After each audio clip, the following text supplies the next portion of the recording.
the real estate market here in Pueblo. He immediately got together with, can you hear me okay now? Yeah. Hope I'm not too loud. He immediately got together with the Pueblo Department of Public Health and Environment, and we had an emergency meeting set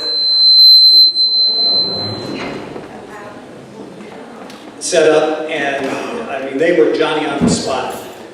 After the result of that meeting was we found out that septic systems did not have to be brought up to code if immediate to the current code, like we had once thought every septic system, regardless of what was actually in the ground at that time, had to be. That was our thought, and I'm not saying that real clearly, but that was our thought at the general membership meeting. When we left, acceptability of a septic system constitutes that it is working. They will sign off that if the septic system is working, and working means it's not cooling on the ground and it's not backing up in the house, it will be acceptable regardless of if the house was built with a finished basement or not, which was the main concern. So anyhow, we'll have Commissioner Ortiz and Mr. Wolgram speak on that here in just a moment. I wanted to introduce the Government Affairs Committee members who have worked very hard throughout the year, and most of these folks on multiple years keeping things together in our government affairs portion of our business. Annette Copeland, please stand up if you're here. Marlene Barrier, Renee Duncan, Linda Lowry, Mike Spoon, Dan Malalo, and Tess Pickford is going to be part of this one. Thank you.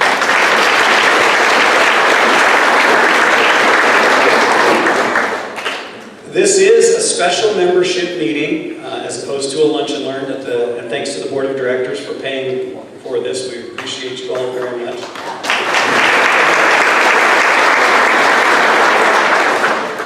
Our sponsors today are Loan Depot and Capstone Title.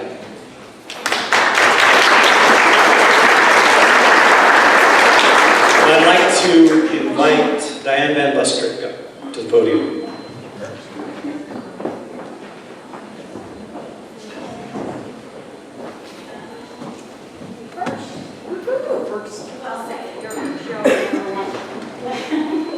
We went to grade school together. Yes, we did. That's going to be crazy with that. Can you guys hear me okay? Yeah. All right. Well, I'm Diane Van Buskirk with Loan Depot. We're really proud to be a sponsor of this. I seen Tess was talking about it the night. I was emailing her back at like 10 o'clock at night, and Tess was still working, so I'm like, that's awesome. So we're really glad that we were able to be a sponsor. I'd like to introduce our team at Loan Depot. My manager is Lisa Grabesic. She's down from Colorado Springs. Lisa's around here somewhere.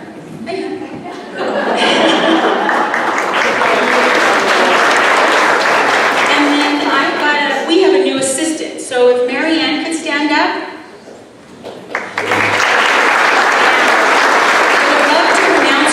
But it's this beautiful Spanish name that I cannot roll my eyes or R's in any particular way.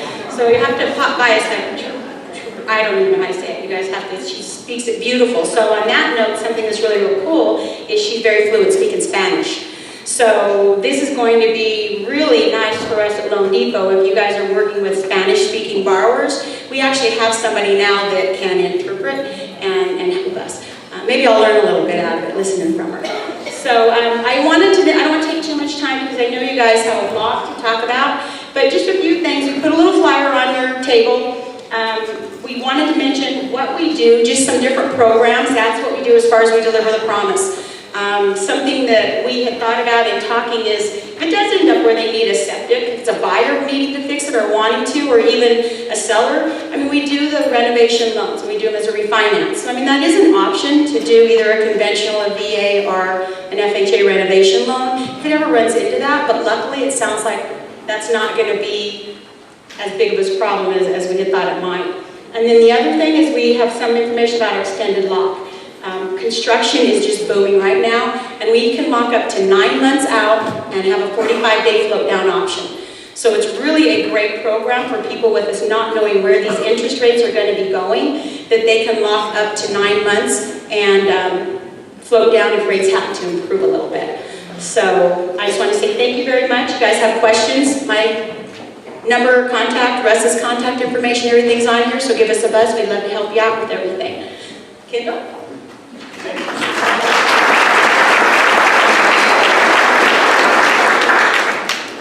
Next, we've got Roxy Dace, excuse me. Come on, Rocky.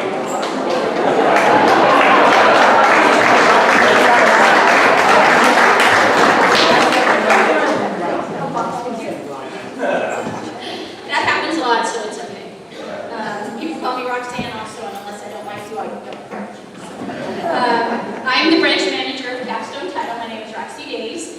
We have 2 employees here with us. One is Robin Myers, and yes, you have to stand up. She's our other closer in our office. And then Cindy Saldana, who is our in-house title person. So she's I know everybody sees emails from Cindy, but she doesn't do numbers, so if you ask her for some, she's not going to send it to you. So, but she will forward the email on. She just works on does all our title searches and gets that out for you. We left the rest of the staff to man the office. We're just thrilled to be here. We always love to sponsor any car events and get to come out and meet everybody and see everybody. We also have a new employee coming on board as of Monday. Our new marketing rep will start. And some of you will know him because he used to be in the business. So Frank Golov is joining our team as of Monday. So, we're excited. So if there's anything we can ever help you with, or there's anything that we can do for you, please let us know. We're also having another employee come on board. That's probably going to be a couple of weeks. So, but thank you, and I hope you guys did enjoy everything, and hopefully, I think the microphone's for that reason. Because I can usually talk loud enough people can hear me. But we know this is going to be interesting, and it's going to be better for everyone now that we have some new guidelines, but we're here to help and make your transaction easy as possible. Thank you.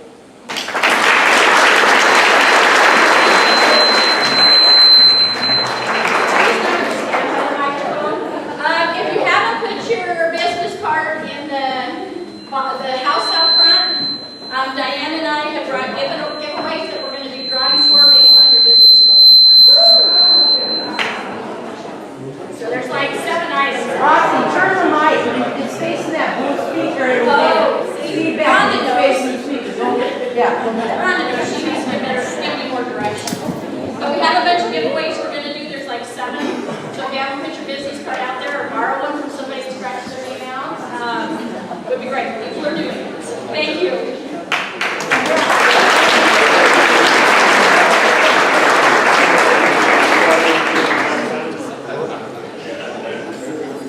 Thanks, Rocky. I am the tiger. I've only known him for 20 years. Okay, so before we start, I wanted to just clarify, there are 2 or 3 different abbreviations or acronyms on here. This is on your questions and answer sheet for our guests. OWTS, and I'm sorry if I'm being a little elementary for many of you, is the on-site wastewater treatment systems, is what that means. NAWT is the National Association of Wastewater Technicians, and PDPHE is the Pueblo Department of Public Health and Environment. No further ado, I would like to ask Commissioner Ortiz to come up and say a few words. Thank you.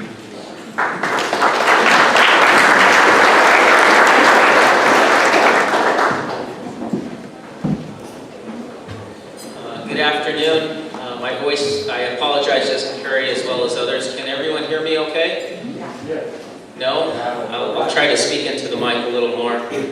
I just want to say, really a pleasure to be here today. I want to make one comment before I go into kind of the subject matter of what we all came here to discuss today.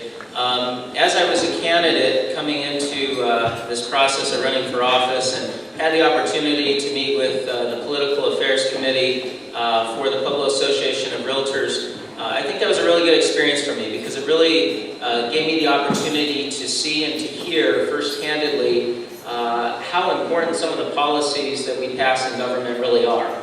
How they impact the way that business is done, how they impact just the daily lives of the folks here in Pueblo County. And with that being said, I always try to kind of keep that in the back of my mind as we move forward through policy and make some of the decisions that government does.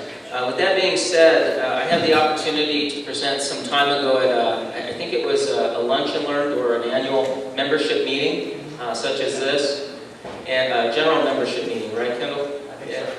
And I said that when we have our public meetings every Monday and Wednesday at 9 o'clock, what I really started to see in coming into office is that we in government need to do a better job of connecting with the public and doing outreach with the public and telling them in another venue other than our county commissioner meetings what we're doing, what policies we're passing, and how their government is working for them.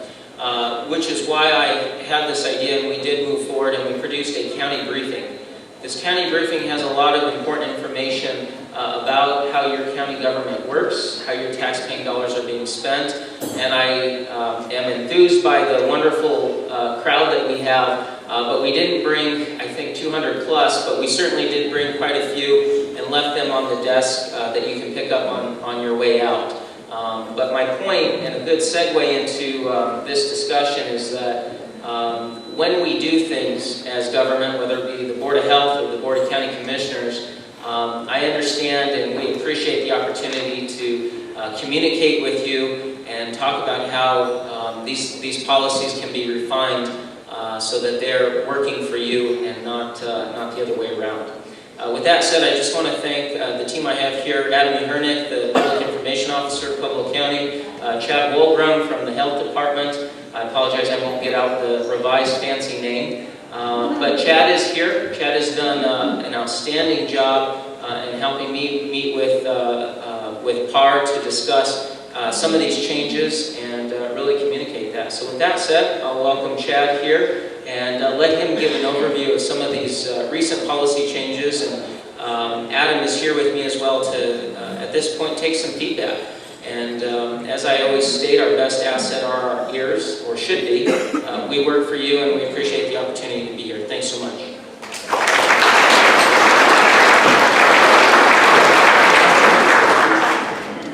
All right, thank you everybody for coming. I'm Chad Wolgram. I'm the program manager at the Public Department of Public Health and Environment that oversees the on-site wastewater treatment system program. So I'll try and talk louder. So I oversee the on-site wastewater treatment system program, which is another fancy word for septic system. So I'm going to give you a brief overview of the regulations and why they're changing, and then I'll really get into some of the details about the transfer of title inspection program, and then we can answer some questions based on that. So with me today I have Brian Montoya and Jim McGann with our office, and they'll be here to answer questions, after we eat. If anybody has any, lingering questions that need to be answered, or you can get one of my cards and call me at any time. All right, I'll try and... Can you hold it right next to you? Yeah, well, I don't... There you go. Probably. Okay, sorry about that.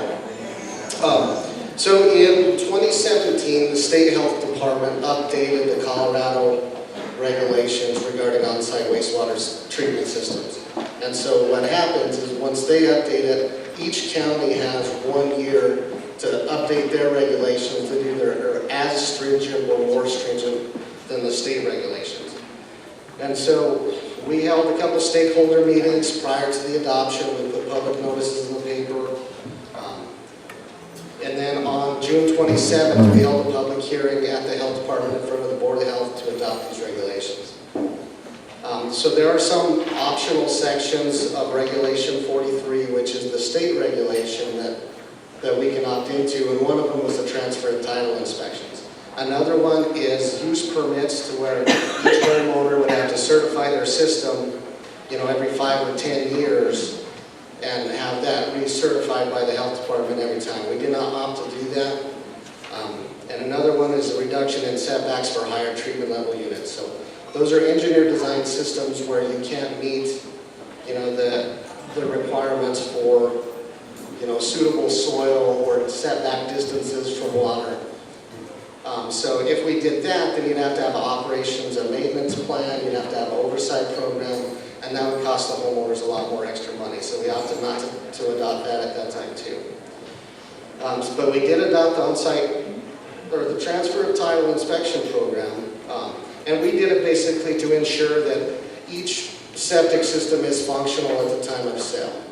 So, that's going to protect the seller, it will protect the buyer, it'll also protect the groundwater and the environment, in the neighborhood. So if somebody's septic system is backing up, it's flooding the property, it's going down the streets, nobody wants that as good. We do have those problems here, and so we address those on a case-by-case basis.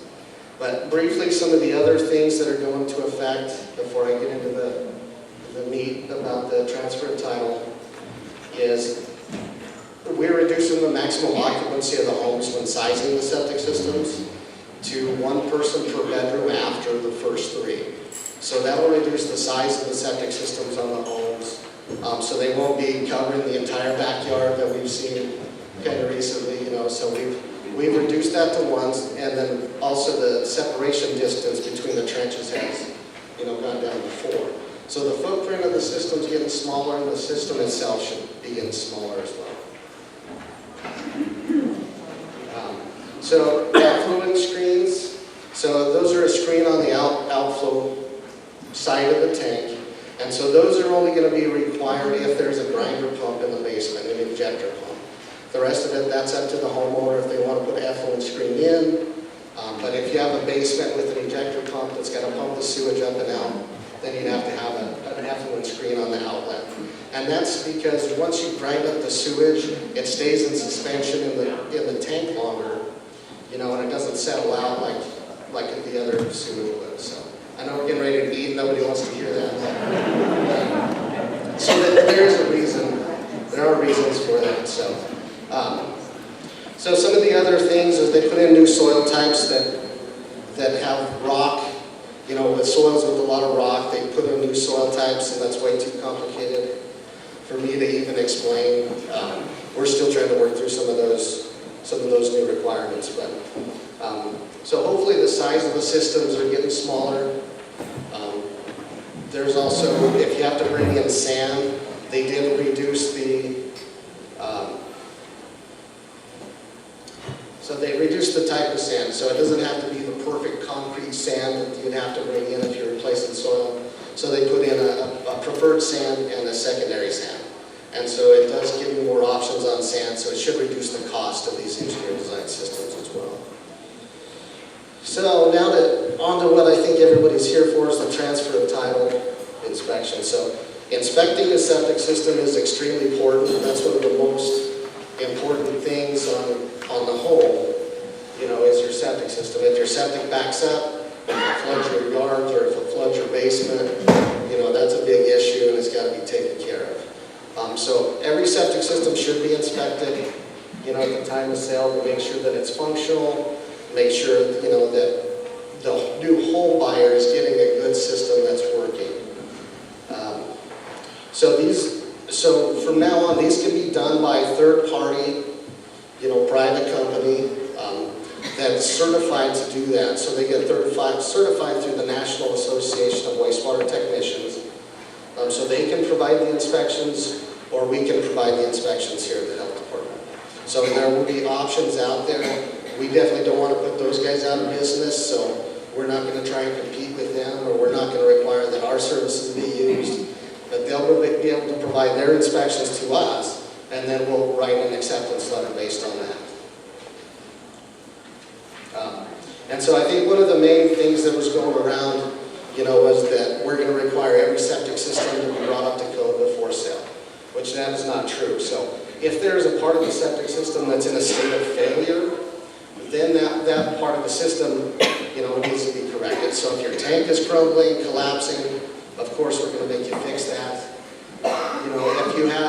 If they installed the system on a 3-bedroom home, finished the basement, now it's 5-bedroom, we're not going to stop the sale and say that has to be increased to a 5-bedroom.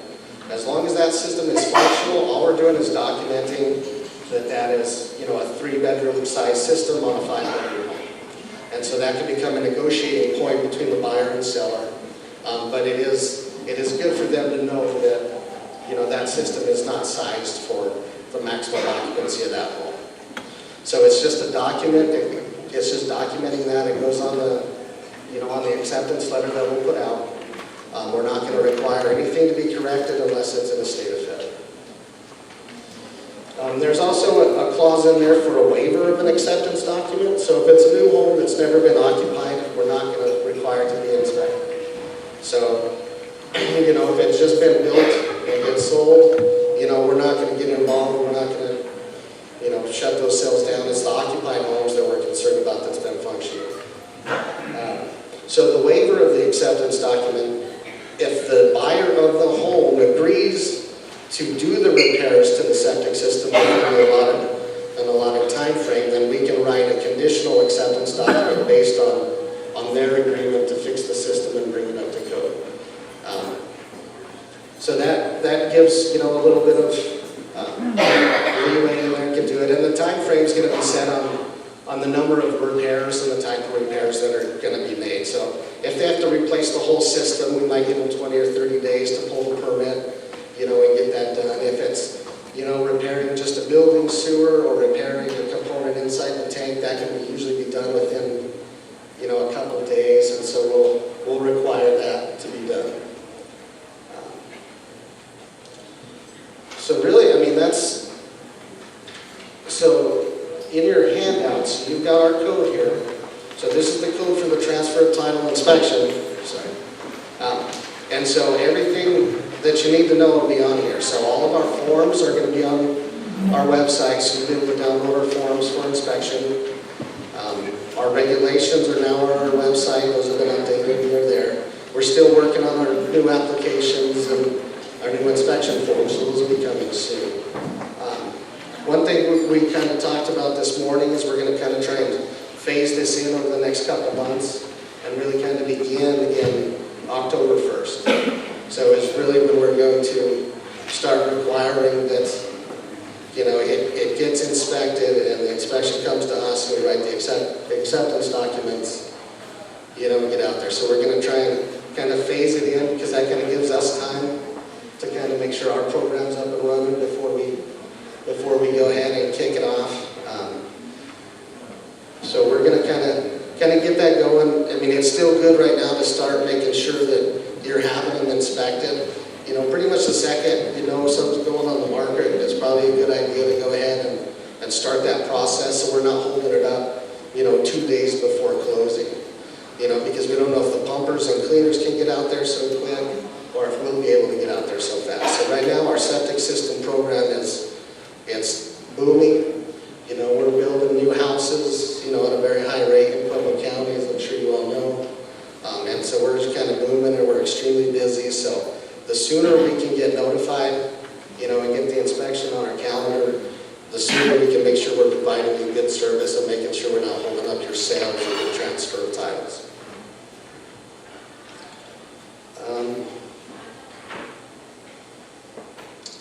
Yeah, so once the system is inspected, then those inspections will come to us at the health department and we'll issue an acceptance document. So we'll say, yes, the system's functional. We'll put down any issues that we're seeing with it at the time. We'll put down the size of the system, the type of the system, any maintenance requirements of the system. So there'll be a lot of information in that system, or in the inspection report and in that acceptance document. So, I really think that's about it. I mean, I can answer a few questions. Are you going to have the manpower to, when you start getting all these things in, to get the letters of acceptance out in a timely manner? Yes.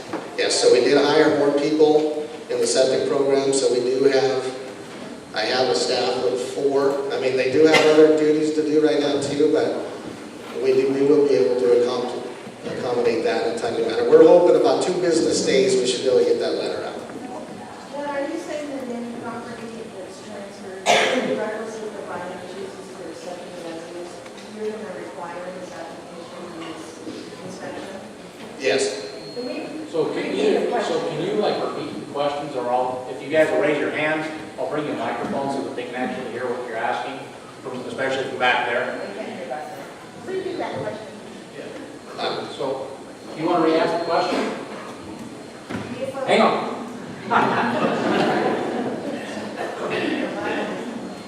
Not out there. I was just wondering if that application requirement is going to be required on any property that's transferred, regardless if a buyer chooses to accept the property as is and is not interested in a septic tank inspection.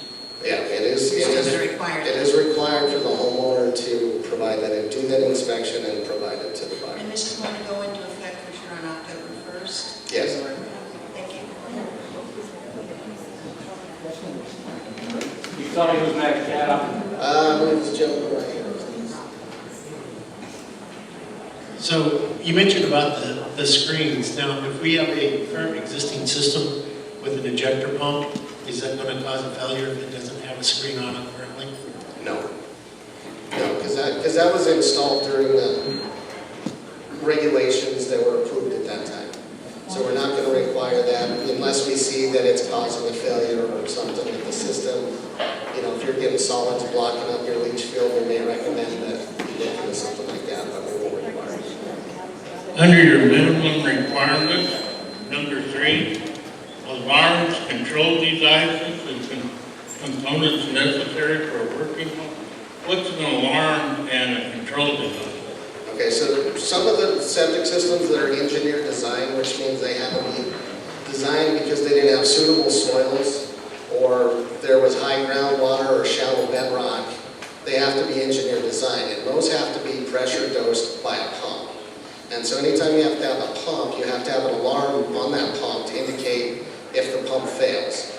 So it's a high level alarm, so if the pump fails and the waters rise, you know, it alerts you that your system has failed, so you can make necessary corrections, like stop using water so it doesn't flood the basement, so it doesn't flood your field, and then get somebody out to clean it and pump it and figure out what's going on.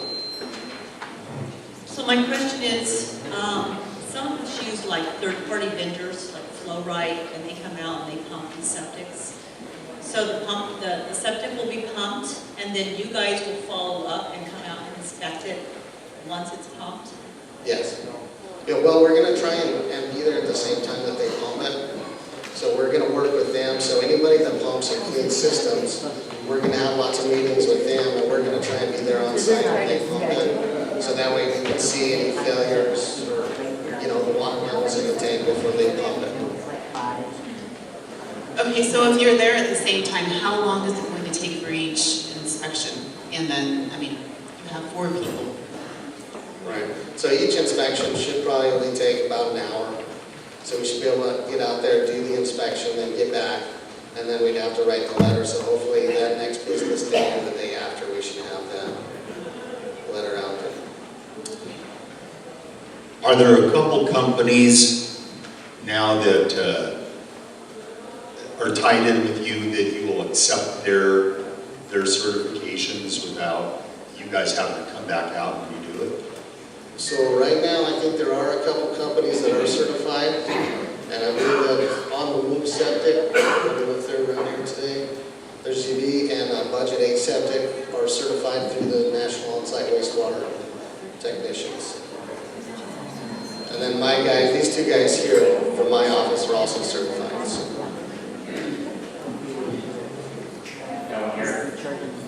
So is it October 1st it goes into effect, not January 1st that we were told before?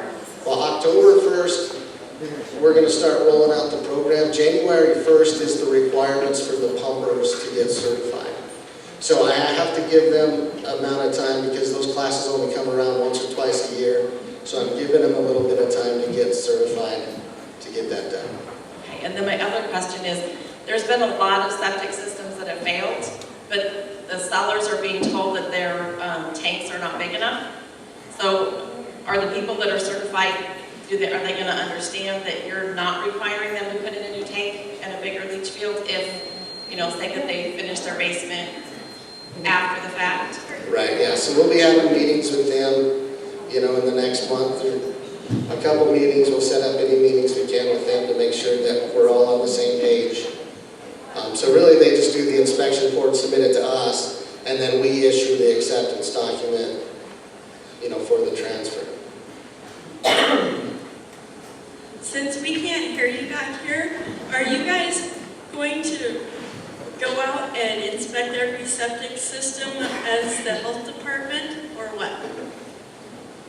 No, we're not going to inspect everyone. I mean, if we get called out, and if we get requested to do the inspections, we will. Or the third-party companies can do those inspections for the transfer of title. So that's the only time. Is it free? No, it is not free. Asking for a friend. Right. So, no, it is not free. So our inspections, if we do the inspections, it's going to be the same cost that we're providing for right now, which is $155. And so, to go back on that other question, we do inspect every septic system that's installed or repaired or anything. So we do inspect every septic system that's going in.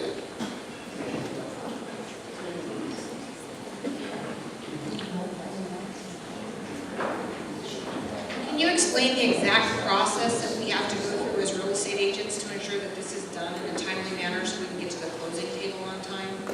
Sure. Most of us that deal with septic tanks on a regular basis, we already have them cleaned and inspected. What's the process as far as getting our sellers to turn, because most of the time we end up doing it anyway, so getting our sellers to turn in their appropriate work, documentation, so we can get to the closing table? Yeah, so we'll have applications online where they, you would come in and apply, or you Can you shout a little bit, Chad? Okay. They really can't hear anything back there very well. Okay, so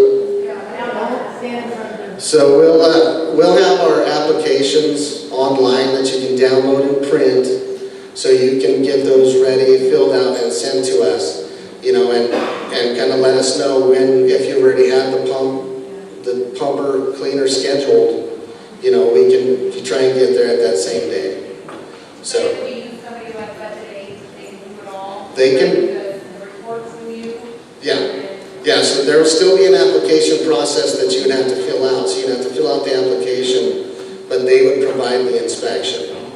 So And is there a cost to that? for that would probably be about $50 for the application. How are you going to do the closing with the title company? What forms will be used, and have you told the title companies what they need to do so we can close? So we are going to schedule some meetings with the title companies. So we do need to meet with them and discuss that and how that goes. So this is new to us too. And so we're trying to work through all these issues and make sure we have it all in place before we get going on it. Will there be any issue with occupancy and using the system if it's been failed, that the buyer would have to deal with? And then if the buyer doesn't do it, what's the enforcement? So if the buyer doesn't, so if they buy it as is, saying that they're going to fix it? Yes, if they do not, you give them a conditional letter, and then they don't get it done, what's the enforcement? So there is a $50 a day fine that we can impose on that buyer for not fixing it, but I don't really... Would you shut down the system? If it was causing a public nuisance to where it was flooding off the property onto a neighbor's house or flooding the house, we would probably, take more of an enforcement stance. I mean, if they're saying, well, I'm having trouble getting somebody out here to fix it, we'll work with them, and we'll give them adequate time to get that taken care of. But they'll be able to live in the house and occupy it. Yeah. As long as it's not flooding off the property.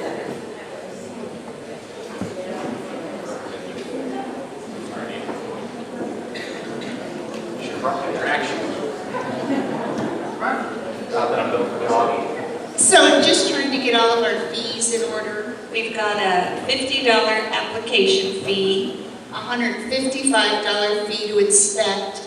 Is there also a transfer warranty fee? Yes. No, I'm kidding. You're killing us here. No, so So the $50 application fee, if we're doing the inspection, we're only going to charge the $155. So we're not going to charge you a $50 fee on top of the $155.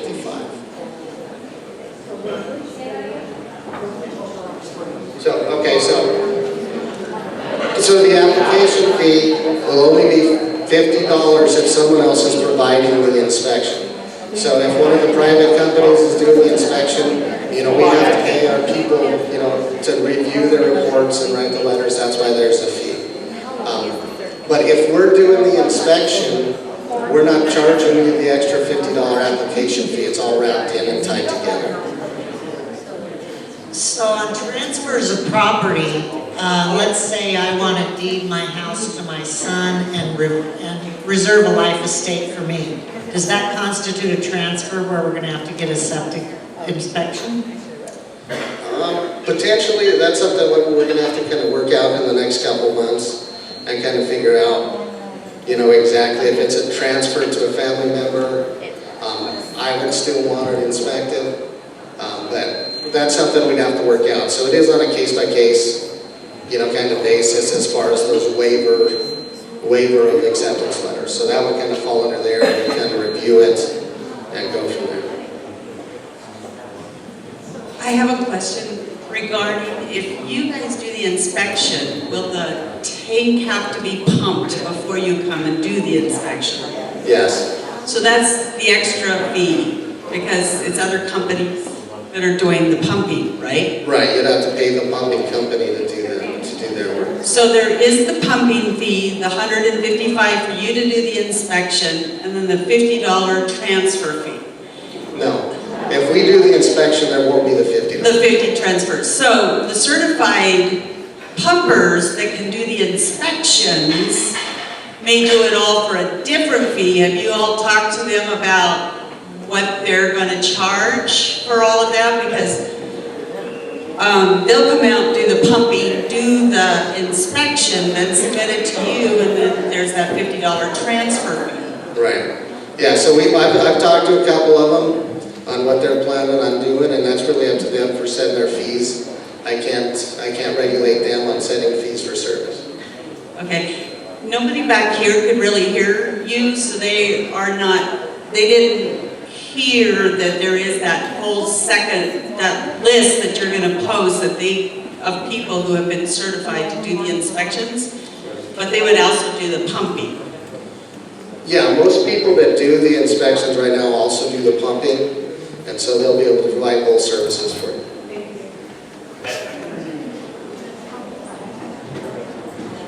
Okay, two more questions. So let's say that our sellers submit the application, we get it turned in, they pay their $50 fee, we have one of these other companies pump, inspect, and turn everything into you guys. What happens if that property doesn't close and we have to do another contract? Do they have to resubmit another application? No, so that would be good for a year. So that inspection would be good for a calendar year, and then so you can use that for the next transaction. 12 months or calendar year? 12 months. Yeah.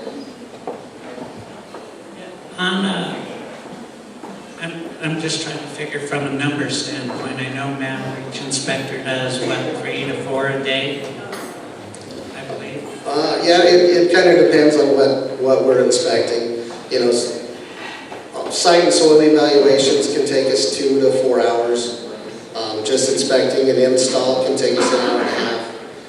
Doing an inspection, for a title transfer takes about an hour. So it just kind of depends.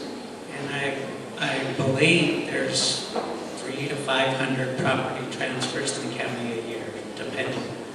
So for inspection, or 20 working days a month, that's over 20 inspections per person. So you'd have to have about 10 times the staff. Well, I guess yeah. I can't follow it. Yeah, so if we start getting overloaded where we need to bring people in, that's what we'll have to do. So we'll have to put that information together, take it to my bosses, and say we can't keep up, we need more help. Thank you. But hold on, one more I've got one other question for you, Chad, and it's on behalf of the Government Affairs Committee, and it's a general question. We are trying to figure out what the impetus was for Pueblo County to bring this on. We realize the state set forth some regulations and policy on standards of on-site wastewater treatment systems, but why do some counties in Pueblo grab a hold of those standards, and why do some not? We understand El Paso County has, however, Teller County hasn't, and so on. Can you answer that?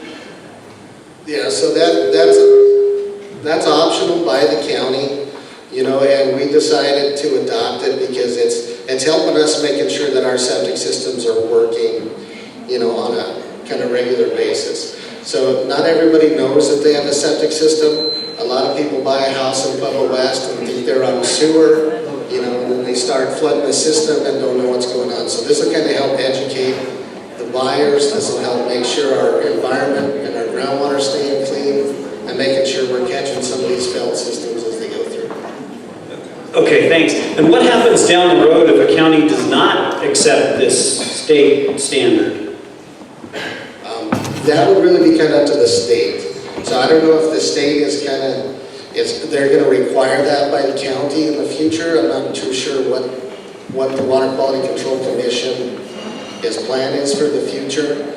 But we want to make sure that our groundwater here is safe. There are areas in more condensed, you know, cities to where the groundwater has high nitrogen levels, and every home built has to put in a nitrogen reduction system, you know, which could cost, you know, $40,000 to $50,000 to put that type of system in. Then it has to be maintained, and so we're trying to make sure our systems are staying functional and making sure our groundwater is safe.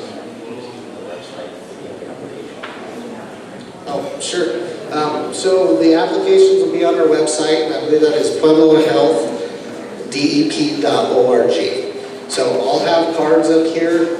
They have our website address, has my phone and email, so anytime you want to call and yell at me, you know, please do so. I'll be happy to answer your questions. It's pueblohealthdep.org. The Government Affairs Committee will do a follow-up. We'll get you the website for the Pueblo Department of Public Health and Environment, as well as a list of those inspectors that are with the National Association of Wastewater Technicians. Hope I said that right. Chad, thank you so much for being here. We really appreciate it.